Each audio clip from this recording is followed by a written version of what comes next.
Hey everyone, welcome to sight singing practice.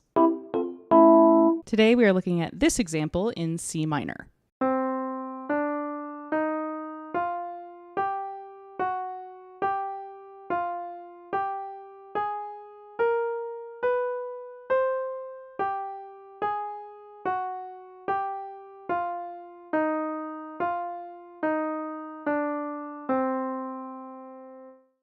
Okay, first let's make some quick observations about the example.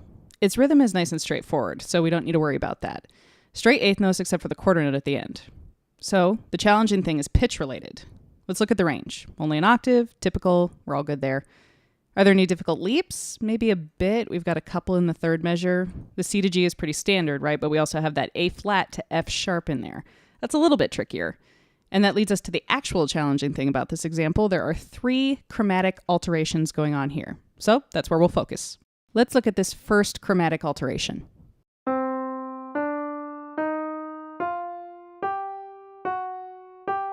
So we have a cadential moment here on G, pretty standard.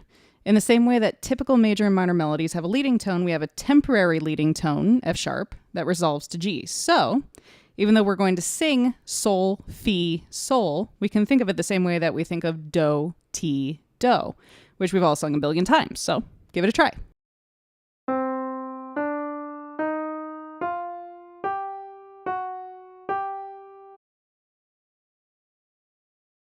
All right, so the next spot is the beat leading into measure 3. Notice how these moments tend to occur across bar lines. Go figure. Here we have chromatic emphasis of the cadence on the tonic chord. You have that chromaticism that's leading up to the C, again, super normal. I think of a passage like this just as a chromatic scale, so let's just sing it with those solfege syllables outlining a chromatic scale. Okay, 2 out of 3 done. So here is the last one. This is where that slightly tricksy leap comes into play. There are a couple different ways to think of this, but I like to isolate the notes of the leap so I can just try working on it by itself. So with phrases like this, I try to think of them as a separate entity within our example instead of trying to think of it in context all at once. So same as the first chromatic idea, but just with this one pitch alteration. We're going from lay to fi to sol instead of sol to fi to sol. So that's not so tough. It's just one pitch difference. And before that is a sol anyway to help give you your guiding pitch when we go back to sol. All right, so from here we just need to put all of that together. So here is the example again from start to finish with solfege syllables to help you out.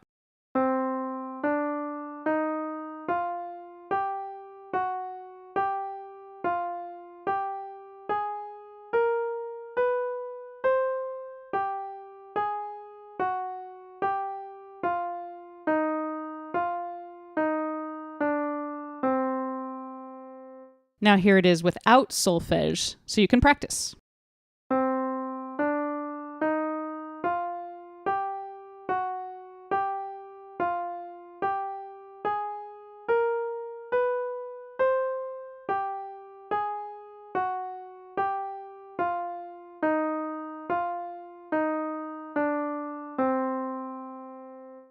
That's it for sight singing today. See you next time.